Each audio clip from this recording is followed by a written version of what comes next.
It's a big part of my life is worrying and stressing about the amount of food that I eat. And or how little food that I eat, or how much I need to be eating, all these different things. But I think that it gives me hope because I finally come to the realization that even if I wanted to gain a bunch of weight, I don't think I could do it. Mentally? Yeah, I don't think that, like, I don't have to worry about, oh no, I'm eating too much. Because after a day or two of doing it, I'm just like, I don't want to eat anymore. Yeah.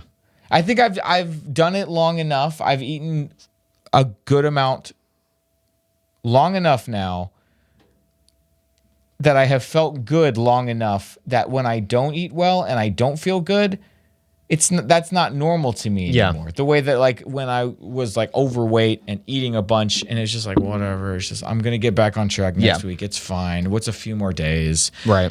I've been off track for months now. It's fine. I don't, it's like one day. Yeah. Two, like, absolute tops. I'm like, all right, seriously. I know there's been stuff going on, but I can't. Yeah. I can't do this.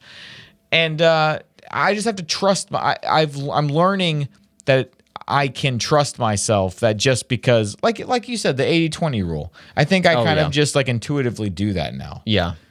Where it's just like, look, I can trust that, like, even though I'm super hungry today. Mm-hmm. I'm going to eat till I fall asleep tonight. I'm just hungry. Mm-hmm. That's fine. I'm not going to do that every day forever. Yeah, exactly. This doesn't define my life. This doesn't define my life. I'm not going to gain a bunch of weight. Even if I do, okay, I gained a pound. They say this about, I forget who I heard say that. It's probably Jordan Peterson. But Jordan Peterson, you're a fatty, huh? Well, he wasn't saying this about being fat. He was just saying how, in his classic saying, is you have to face the dragon. You have to face the dragon. You're going to face the bloody thing.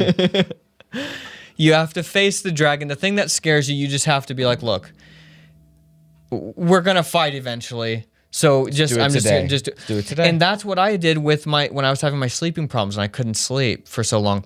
I remember that the moment, because this had been going on for a long time, even when I was sleeping fine again, it was still a thought, wow, what if I don't fall asleep? Trust me. And this went on for like a year. I know. I remember. And I remember the day that I stopped worrying about it. I would lay in bed, and maybe I had heard what he said or something, and I remember thinking, if I can't fall asleep, who cares? And anytime I would have a thought of worrying about it, I would just say, bring it on.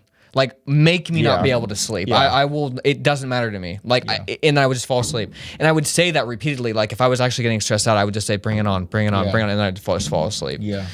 And I really think that helps. You have to just, like you're saying with the food, like, look, am I going to have a bad day one time? Sure, it doesn't matter. Like, it's going to happen. Yeah. Just bring it on. Even if you can't fall asleep one night, okay, that was one night. Doesn't mean that for the rest of time. Doesn't matter if it's going to go on for 6 months again. Like, I think that's why, even though I am a naturally like anxious person, I've not had trouble sleeping since I was a kid because I had so much trouble sleeping when I was a kid. And honestly, I don't even know how I dealt with it back then. I don't know why it stopped, but I think the fact that I guess at some point internalized whatever it was and fixed it. Yeah. Means that I just, in my head, it's like, no, I've already taken care of that. Yeah. I know how to deal with that, even though I don't really remember how I did anyways. So I was going to recommend something. We'll go to the recommend section, but I was going to recommend something that I will still recommend, but I want to recommend something that I haven't actually watched, Josh, but Sarah has, and it kind of goes along with what you're talking about. Go ahead. I'm just going to let people search this. Okay. I don't remember what it's called. I've never watched this show, but Sarah is like addicted to this show right now. Okay. She calls it the Fat and Skinny Show. It's from the UK. Okay. And it's what they do is they get somebody who is very, very overweight. Okay. And they get somebody who is not anorexic, but is like very underweight. Like kind of on the cusp. Wife swap? In a way, and what they'll do is they'll try and give them perspective of this is how much you're eating. They fill like a tube. This is all hearsay from what Sarah told me. Yeah. They fill up a tube and they say this is how much you eat in a week. For the big person, it's like crazy. For the small person, it's like insane how little they're eating. And they finally get to see, oh wow, that's how much I eat. And they're like, well, hey, wait.